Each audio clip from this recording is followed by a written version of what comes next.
말씀을 가지고 우리 한 해의 마지막 주일 말씀입니다. 알지 못함의 은혜라고 하는 제아의 말씀으로 함께 메시지를 나누기를 원합니다. 여러분, 참으로 다사다난했던 2024년의 마지막 주일을 우리는 맞이하고 있습니다.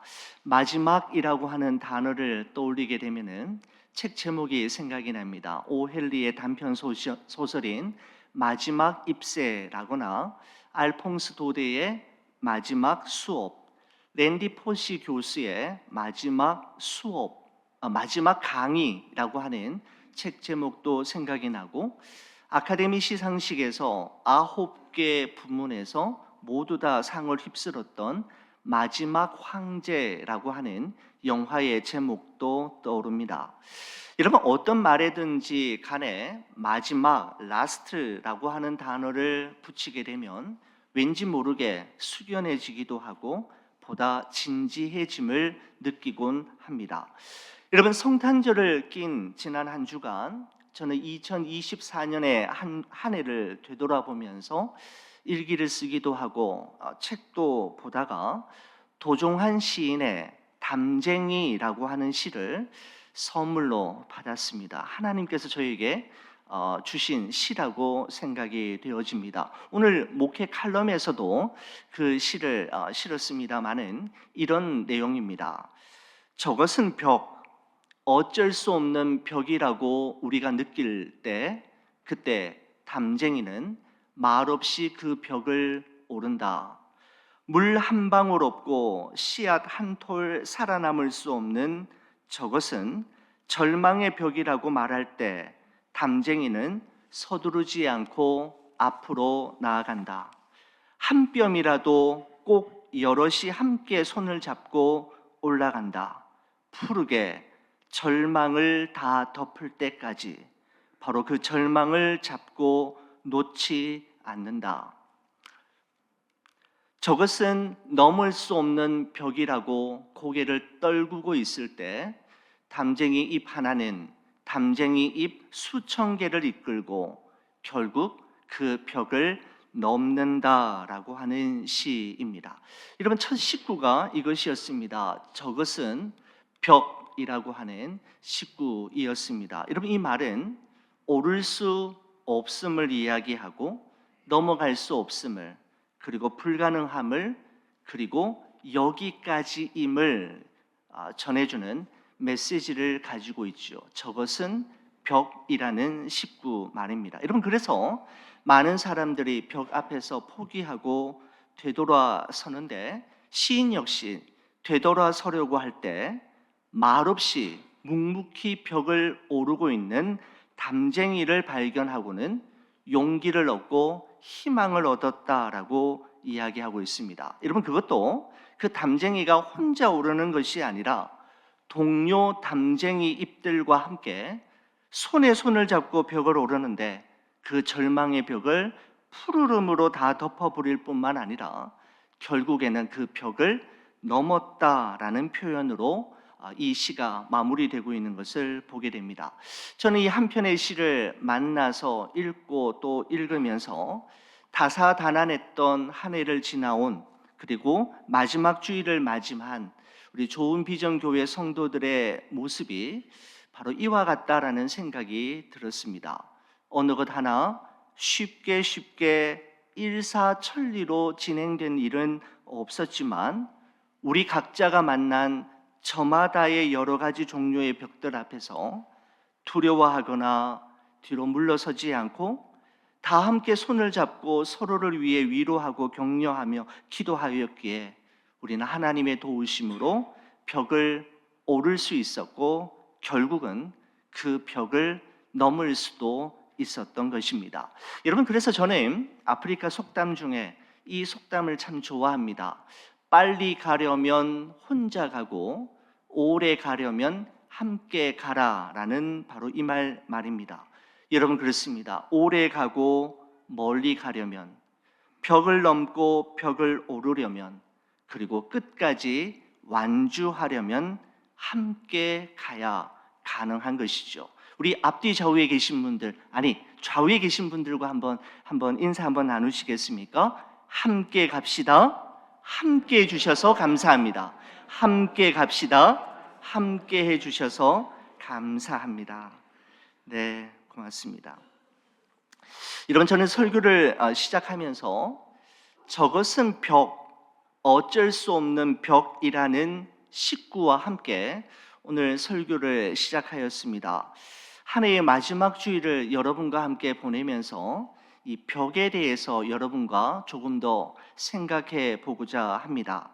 여러분, 이 세상을 살아가는 동안에 우리는 벽 앞에 서 있는 것과 같은 가슴 답답한 일을 자주자주 만나곤 하지 않습니까? 저는 시편의 말씀을 특별히 좋아하는 편인데 시편의 말씀을 읽고 묵상하다가 특별히 제 눈에 띄었던 문장이 있었습니다. 하나님 어찌하여 라는 표현과 주님 언제까지입니까? 라고 하는 표현이 눈에 선명하게 들어왔던 때가 있었습니다. 발견한 이후로는 시편에 어찌하여 라는 말과 언제까지입니까? 라고 하는 표현이 참 많이 사용되었다라고 하는 것도 새삼스럽게 발견하곤 했습니다. 여러분, 인생의 벽을 만났을 때, 사방으로 우겨쌈을 당하였을 때, 가슴 답답한 일을 만났을 때 우리도 하나님 앞에 그렇게 탄식하며 기도했던 순간들이 있었지 않습니까? 여러분, 욥기의 말씀은 우리가 이 세상을 살아가는 동안에 필연적으로 만나게 되는 벽의 문제, 고통의 문제를 다루고 있습니다. 하나님께서 창조하시고 하나님께서 다스리시는 세상, 그리고 하나님과 함께 동행하는 삶이라면 당연히 행복할 것을 기대하게 되고 당연히 그래야 할 것 같지만 우리가 실제로 살아가는 우리의 삶은 당연하지 않음을 쉽게 발견하게 됩니다. 여러분, 고통이 힘든 것은 우리에게 깊은 상처와 아픔과 슬픔을 안겨다 주기 때문이기도 하지만 고통이 정말 견디기 힘든 것은 지금 내가 겪고 있는 이 고통의 의미와 이유를 발견하지 못하기 때문입니다. 여러분, 욥기는 모두 42장으로 구성되어 있는데 욥이 경험한 고통스러운 사건은 욥기 1장과 2장 두 장에 기록되어 있지만 그 고통의 이유와 의미를 찾기 위한 욥과 욥의 친구들의 논쟁은 욥기 3장부터 37장까지, 그러니까 무려 35장이나 그 분량을 할애하고 있는 것을 보게 됩니다. 여러분, 그럼에도 불구하고 그 고난의 이유와 의미에 대해서 명쾌한 답을 얻지 못하지요. 그것은 그만큼 고통의 문제는 정말 다루기 힘든, 쉽게 답을 이야기할 수 없는 난제 중의 난제라는 사실을 우리에게 이야기해 주고 있는 것입니다. 여러분, 성경 욥기는 욥을 1장 1절에 욥기 1장 1절에 다음과 같은 말씀으로 시작하고 있습니다. 우스 땅에 욥이라 불리는 사람이 있었는데 그 사람은 온전하고 정직하여 하나님을 경외하며 악에서 떠난 자더라라는 말씀입니다. 온전하고 정직하여 하나님을 경외하며 악에서 떠난 자라고 하는 이 말은 하나님이 보실 때나 사람이 볼 때 정말 욥은 흠잡을 데가 없는 가장 이상적인 사람이었음을 표현하고 있는 문장이라고 할 수가 있죠. 여러분, 게다가 유대인들이 복받은 사람의 표상으로 삼는 모든 조건들을 갖추고 있는 이가 바로 욥이었습니다. 여러분, 욥에게는 아들 7과 딸 3이 있었는데 숫자 7과 3이라고 하는 이 숫자는 유대인들에게 있어서 완전수를 의미하죠. 바로 자녀들에 관한 한 자녀들의 복을 이보다 더 많이 받은 사람이 없다라는 것을 이야기하는 것입니다. 여러분, 그의 소유물은 어떠했습니까? 성경이 이렇게 이야기합니다. 양이 7,000마리, 낙타가 3,000마리, 소가 500결이, 암나귀가 500마리, 그리고 많은 종을 거느리고 있었다라고 표현하고 있는데, 이것은 바로 욥은 동방에서 제일 가는 거부이었음을 이야기하는 것이죠. 바로 유대인들이 생각하기에 복 있는 사람, 복 받은 사람의 표상이라고 하는 모든 조건들은 다 갖추고 있는 인물이 바로 욥이었습니다. 여러분, 이러한 욥의 삶을 가만히 지켜보고 있었던 분은 하나님뿐만 아니라 사탄도 마찬가지였지요. 사탄이 어느 날 하나님 앞에 질문을 합니다. 욥기서 전체를 관통하는 아주 중요한 질문 한 가지를 던지며 하나님께 이의를 제기하는데, 여러분, 그 질문이 이와 같은 것입니다. 사탄이 여호와께 대답하여 이르되 욥이 까닭 없이 하나님을 경외하리까? 라고 이야기하는 것이죠. 하나님, 욥이 어찌 까닭 없이 이유 없이 아무 계산 없이 하나님을 경외하며 하나님께 잘할 리가 있겠습니까? 하나님께서 그에게 엄청난 복을 주셨기 때문에 저 사람이 저렇게 하는 겁니다.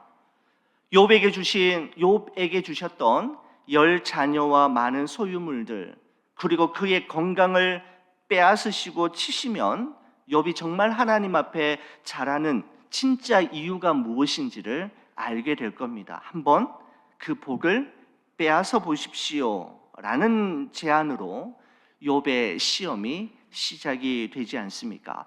저는 이 대목의 말씀을 묵상하면서 이런 생각이 들었습니다.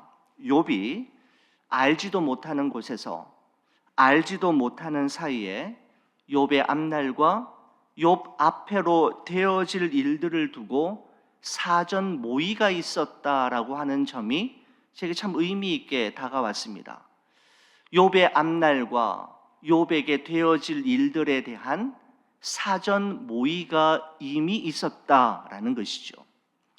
여러분, 그럼에도 불구하고 한 가지 분명한 사실은 그 모든 일들은 하나님의 계획과 섭리, 그리고 하나님의 허락하심 하에 일어난 일이었으며, 하나님이 모르시는 사이에 일어난 일은 하나도 없었다라고 하는 점이지요. 여러분, 새 왕 이야기라고 하는 책으로 잘 알려진 진 에드워드가 쓴 사무실의 죄수라고 하는 책에 보면 서문에 이런 글이 있습니다. 누군가가 당신에게 고의로 큰 상처를 주었다면, 단지 당신을 해치고 꺾어버리려고 그런 상처를 주었다면 그 사람을 용서하기가 정말 불가능할 것입니다. 하지만 이 모든 것이 사실이라 하더라도 한 가지 희망은 있습니다. 그것은 도저히 받아들일 수 없는 지금 이 상황이 바로 하나님의 허락을 거쳐왔다라는 사실입니다. 바로 그분의 계획 가운데 나에게 왔다는 사실입니다 라고 하는 표현이 사무실의 죄수라고 하는 책에 서문에 기록이 되어 있습니다. 여러분, 진 에드워드의 이 말은 세례 요한이 요한복음 3장 27절에 했던 이 말과도 결을 같이 하지요. 만일 하늘에서 주신 바가 아니면 사람이 아무것도 받을 수 없느니라 라는 말과 의미를 같이 합니다. 하늘에서 허락하시지 아니하시면, 하늘에 결제되지 않은 일이 이 땅 위에서 일어날 수가 없다라는 것이죠. 여러분, 그렇습니다. 우리가 고난의 의미와 이유를 다 알 수는 없지만 한 가지 분명한 사실은 하나님의 허락을 거쳐서 왔다라는 사실과 하나님의 계획 안에 내가 있다라는 사실입니다. 여러분, 하나님의 허락하심 하에 욥의 참으로 평범했던 일상을 뒤흔드는 끔찍한 사건들이 여러분 일어나게 되지 않습니까? 스바 사람들과 갈대아 사람들이 갑자기 나타나서는 욥의 종들을 다 죽이고 가축들을 빼앗아 가더니 그 다음에는 하늘에서 불이 떨어져서 남아있는 모든 것들을 불살라 버리는 것이었습니다. 여러분, 이때까지만 해도 욥은 참을 만큼 또 견뎌낼 만큼 힘이 있었습니다. 여러분, 그런데 하늘에서 갑자기 큰 바람이 불어서 마다들의 집을 치는 순간 욥의 10자녀들이 모여있던 그 집이 매몰되면서 10명이 한꺼번에 몰사당하는 대참사가 일어나게 되었던 것이죠. 여러분, 여기까지의 내용이 욥기 1장에서 2장까지의 내용이고, 욥기 3장부터 37장까지에는 욥에게 왜 이런 일이 일어나게 되었는지, 고난의 원인과 이유를 찾기 위한 욥과 친구들의 뜨거운 논쟁이 기록되어 있는 것을 보게 됩니다. 여러분, 욥의 세 친구들이 이야기한 내용을 한마디로 요약한다면, 여러분, 인과응보이지요. 뿌린 대로 거둔다, 콩 심은 데 콩 나고 팥 심은 데 팥 난다라는 것입니다. 여러분, 콩을 심었는데 팥이 날 리가 없고 팥을 심었는데 콩이 날 리가 없지 않습니까? 여러분, 그러면서 인간이 경험하게 되는 모든 고난과 고통은 죄의 결과이기 때문에 더 이상 너희의 죄를 숨기지 말고 하나님 앞에 고백하고 회개하면 하나님께서 반드시 회복시켜 주실 것이다 라고 하는 것이 바로 욥의 친구들이 주장했던 내용의 핵심이라고 할 수 있습니다. 여러분, 이에 대해서 욥의 주장은 좀 달랐습니다. 이 세상에 죄 없는 사람이 어디 있느냐라는 것이죠. 나도 죄를 짓기는 했지만 이 정도의 고난과 고통을 받을 정도는 아니라고 이야기합니다. 그리고 죄로 인한 고난과 고통이라면 왜 나만 이런 고난과 고통을 받아야만 하느냐? 너희는 죄를 짓지 않았느냐라고 하는 것이 바로 욥의 주장이었습니다. 여러분, 욥과 친구들의 논쟁이 팽팽하게 대립되면서 그 고난의 이유와 또 그 원인에 대해서 접점을 찾지 못하는 상황이 37장까지 이어지다가 오늘 드디어 여러분과 함께 읽으셨던 38장에서 오랜 침묵을 깨고 폭풍 가운데서 들려온 하나님의 음성이 있었다라고 하는 것을 보게 됩니다. 자, 여러분, 오늘 성경 말씀 한번 보시겠습니까? 욥기 38장 1절의 말씀을 여러분 한번 보시기 바랍니다. 그때에 여호와께서 폭풍 가운데서 욥에게 말씀하여 이르시되 라고 말씀하고 있습니다.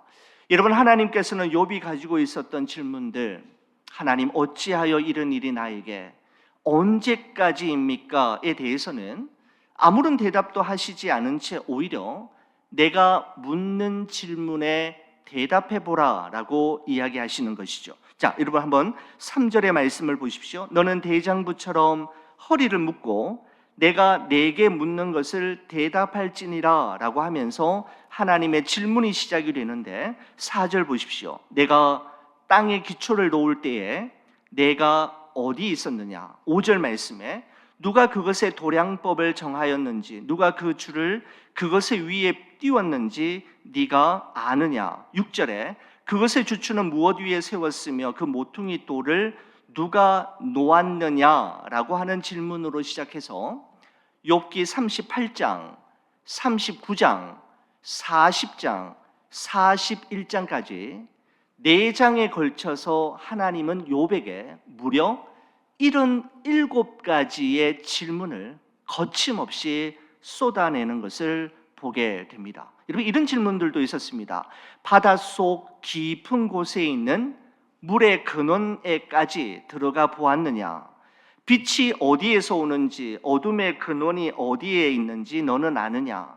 빛과 어둠이 있는 그곳에 가는 길을 너는 아느냐? 네가 굶주린 사자 새끼들의 식욕을 누가 채워주는지 너는 아느냐?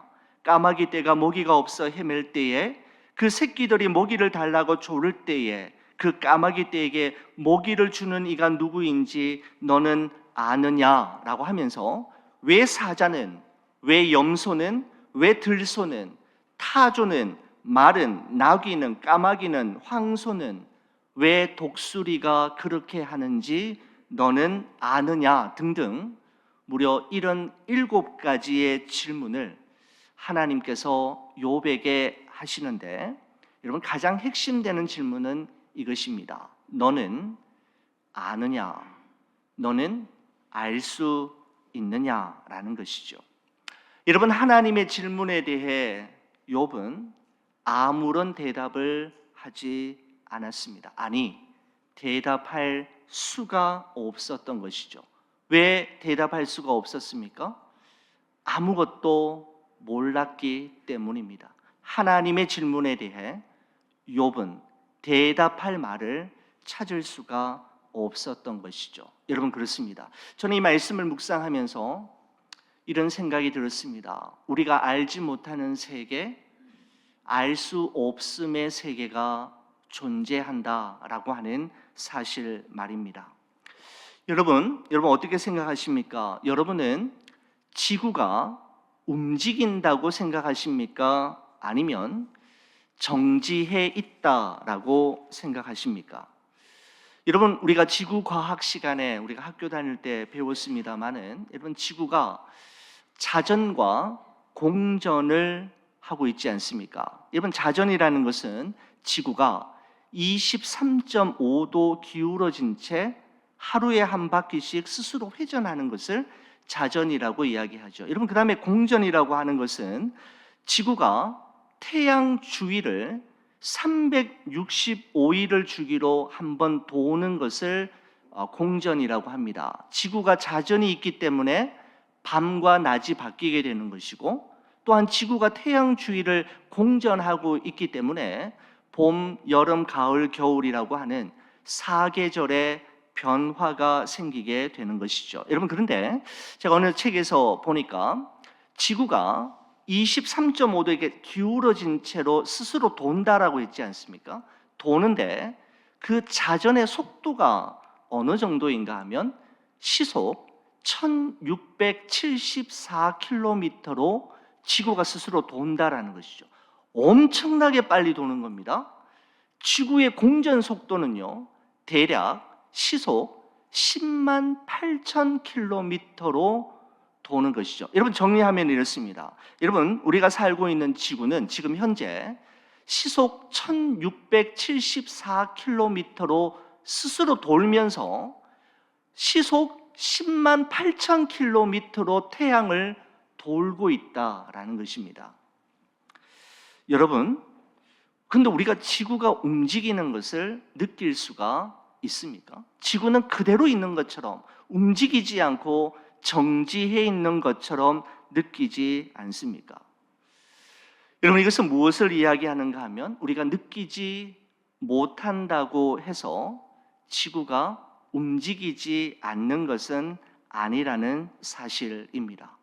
여러분, 또 놀라운 사실이 하나 더 있습니다. 여러분, 지구가 회전하는 속도가 이 정도인데, 여러분, 이 정도라면 지구가 회전하는 소리는 엄청나야 합니다. 이 정도의 속도로 돌고 또 돌고 있다면, 지구가 도는 속도, 이 정도의 속도라면 지구가 도는 소리는 엄청나지만, 여러분, 지구가 자전하고 공전하고 있는 소리를 우리 중에 듣고 있는 분은 아무도 없지 않습니까? 들은 분 있으시면 여러분 한번 손을 들어 주시면 좋겠습니다. 여러분, 우리가 듣지 못한다고 해서 지구가 멈춰 있는 게 아니죠. 움직이고 있는 것입니다. 여러분, 이것은 우리가 아는 것보다 알지 못하는 것, 알 수 없는 것이 우리의 삶 속에 훨씬 더 많다라고 하는 것을 보여주는 그저 한 가지 예에 불과한 것입니다. 여러분, 창세기에 나오는 여러분 요셉을 여러분 한번 생각해 보시기 바랍니다.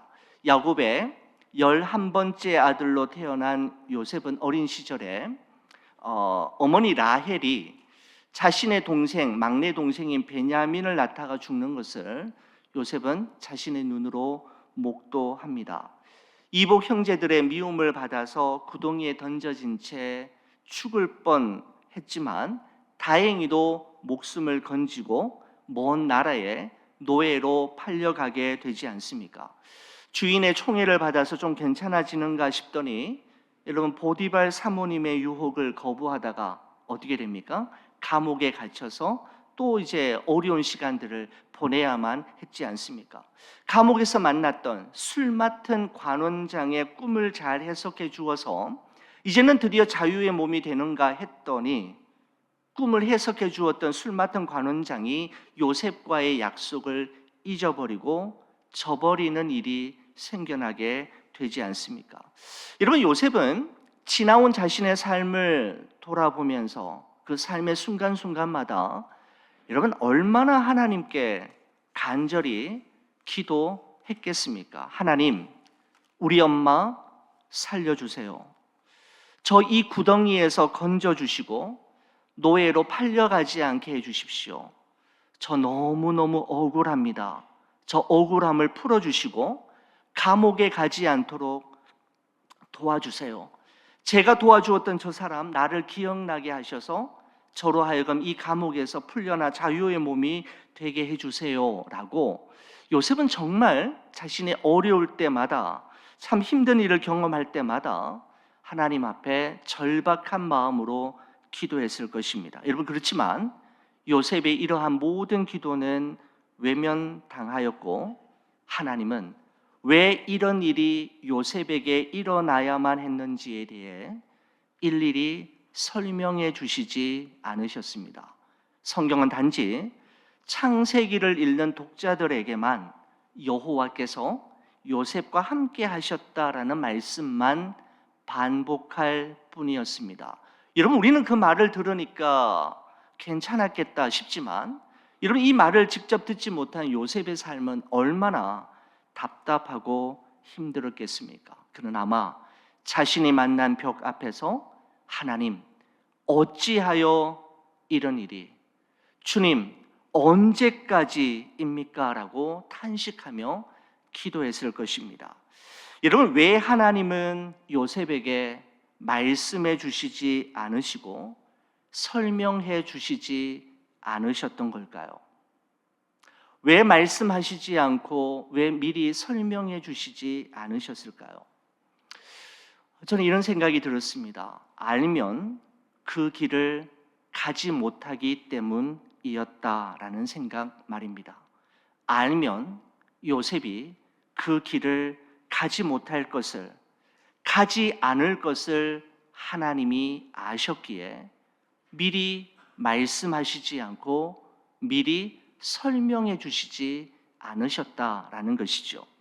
여러분, 모세를 예를 들어서 한번 설명해 보겠습니다. 여러분, 하나님의 부르심과 보내심을 따라 이스라엘 백성들과 함께 출애굽을 하게 되었을 때 하나님께서는 출애굽한 모세에게 앞으로 40년 동안 광야의 길을 걷게 될 것에 대해서 미리 말씀해 주시지 않으셨습니다. 여러분, 그리고 광야 40년 동안에 무슨 일이 일어나게 될는지에 대해서도 다 설명해 주시지 않으셨습니다. 여러분, 왜 하나님은 모세에게 미리 말씀해 주시지 않고 왜 미리 설명해 주시지 않으셨던 걸까요? 알면 그 길을 가지 못하기 때문임을 하나님은 알고 계셨기 때문입니다.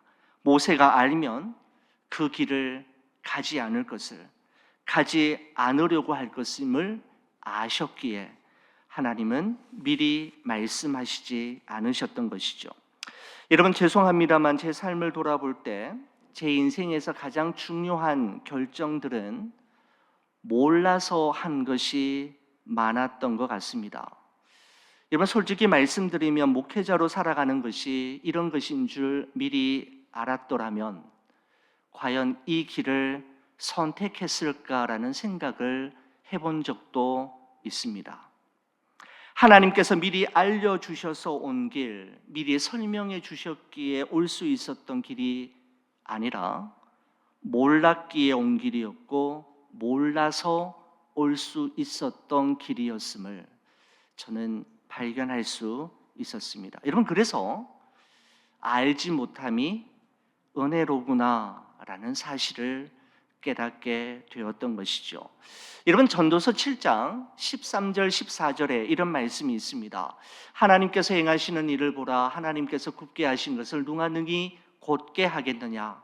형통한 날에는 기뻐하고 곤고한 날에는 되돌아보아라. 이 두 가지를 하나님이 병행하게 하사 사람이 그의 장래 일을 능히 헤아려 알지 못하게 하셨느니라 라고 하는 말씀이 있습니다. 여러분, 저는 이제서야 왜 하나님이 우리 장래 일을 능히 헤아려 알지 못하게 하셨는지를 조금은 알 것 같습니다. 알면 그 길을 갈 수 없기에, 믿음으로만 갈 수 있는 길이기에 하나님께서 그렇게 하셨구나 라고 하는 사실을 저는 지난 주간에 깨달을 수 있었습니다. 여러분, 그래서 알지 못함이 은혜이구나 라는 생각이 드는 것이죠. 우리가 알지 못하는 그때에도 하나님은 일하고 계십니다. 알지 못해도 괜찮습니다. 하나님을 신뢰하고 하나님을 바라보는 믿음으로 벽을 오르고 벽을 넘어갈 때 하나님이 펼쳐주실 새로운 세상이 있음을 우리는 기억해야 합니다. 여러분, 저와 함께 우리 한번 외치고 마쳤으면 좋겠습니다. 여러분, 제가요 2024년이라고 하면 우리 매일 마지막 때마다 항상 있는데 하나님이 하셨습니다. 2025년 하나님이 하십니다. 여러분, 이렇게 한번 우리가 외치고 말씀을 마치도록 하겠습니다. 제가 먼저 하겠습니다. 2024년 하나님이 하셨습니다. 2025년 하나님이 하십니다. 아멘.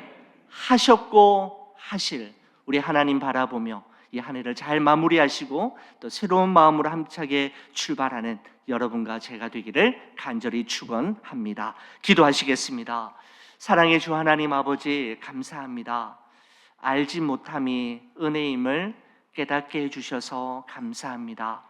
알지 못해서 늘 불안해하고 걱정하고 염려하며 살았지만 모르기에 매일 매순간 하나님 의지하고 하나님 바라보며 하나님께 무릎 꿇을 수밖에 없었음을 고백합니다. 모름이 하나님의 은혜이었음을 다시금 깨닫게 해주심에 감사합니다. 2024년 하나님께서 하나님의 열심으로 이루셨던 것처럼 새해에도 하나님께서 이루실 일들을 바라보며 우리 하나님과 동행하는 우리 좋은 비전 모든 성도들 되게 하여 주옵소서. 우리 주 예수 그리스도의 이름으로 기도 올리옵나이다. 아멘. 우리 모두